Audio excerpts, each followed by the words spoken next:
Welcome to Global View. Join us on this multi-visual journey around the world. Right, if you were lucky today and you saw and heard a flyover salute to the healthcare workers and all of our pandemic heroes. Navy's Blue Angels and the Air Force Thunderbirds flying in formation over New York and New Jersey. This is the first time they've ever done this kind of coordinated flyover.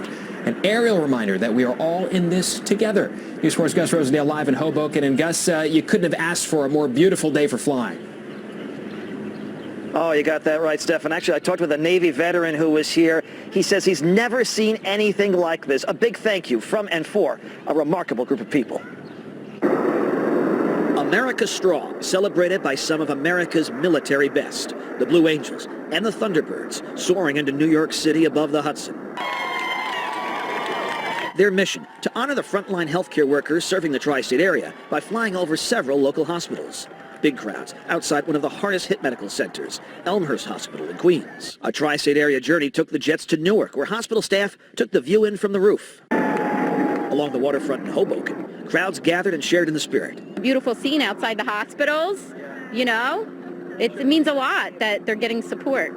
The Blue Angels and Thunderbirds always attract a big crowd, and that was a concern today with social distancing. But along the Hudson River here in Hoboken, for example, most people wore masks, and most people did indeed keep their distance. I would say that everyone's doing a pretty good job, and about 95% of people, have masks on right now.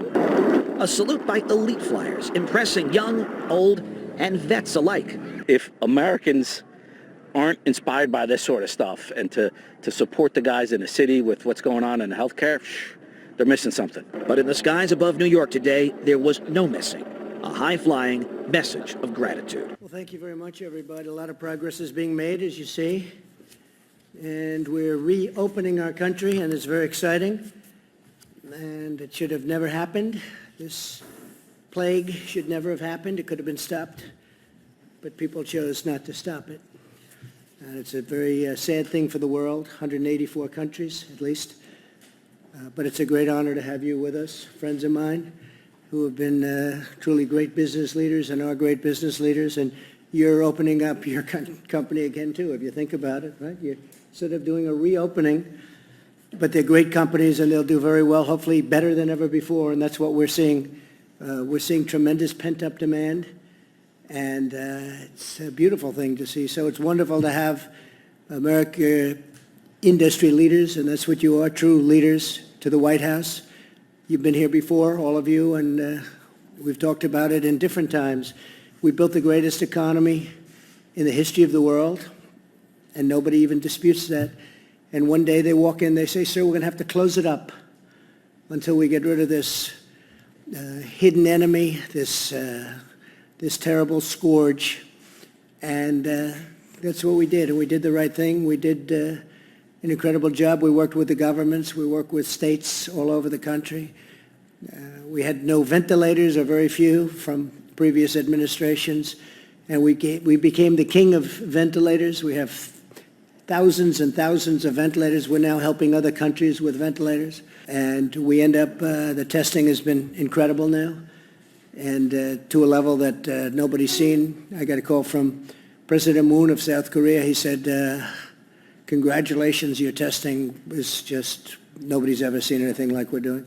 We've tested more than all countries put together, and millions of tests, and the highest quality test. But it's great to be with you. We're joined by Matt Maddox of Wynn Resorts, Chris Reynolds of Toyota, Chris Nassetta of Hilton, Josh Bolton of the Business Roundtable, Walt Immer of Waffle House, and thanks to Vice President Mike Pence, Secretary Steve Mnuchin, and Secretary Eugene Scalia. That Scalia has very good genes.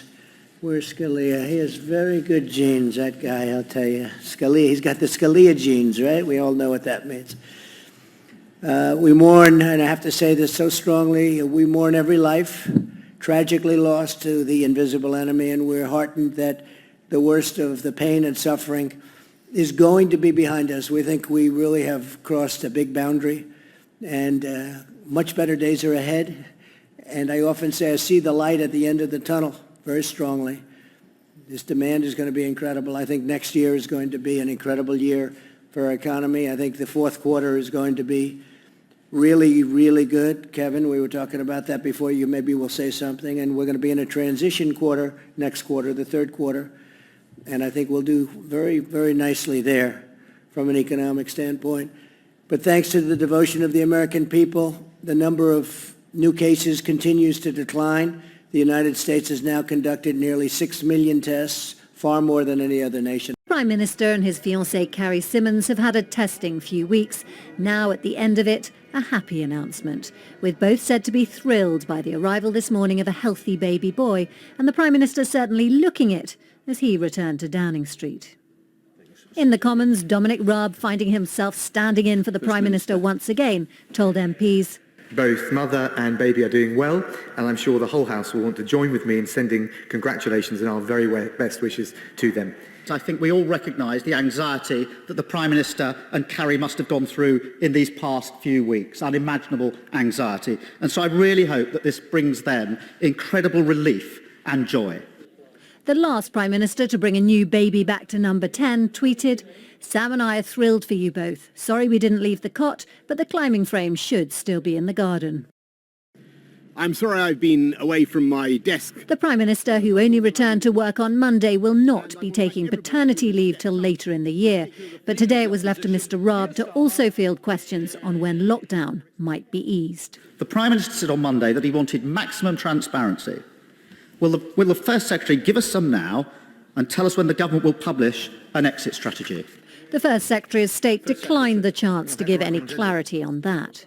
And of course this is a very, as I've said, delicate and dangerous moment in this pandemic, which is why, with the greatest respect, I think we do need to wait until we've got further evidence from SAGE before moving towards a transitional phase or a second phase, and it would be irresponsible right now and to start setting out in detail what proposals we might come up with in advance of having that advice from SAGE. But a deadline for the next lockdown review is looming next week, and the latest figures show more cars are already returning to the road. Champagne was delivered to Downing Street this afternoon. As life inside gets a whole lot busier, there are those in the rest of the country aching to know when theirs might too.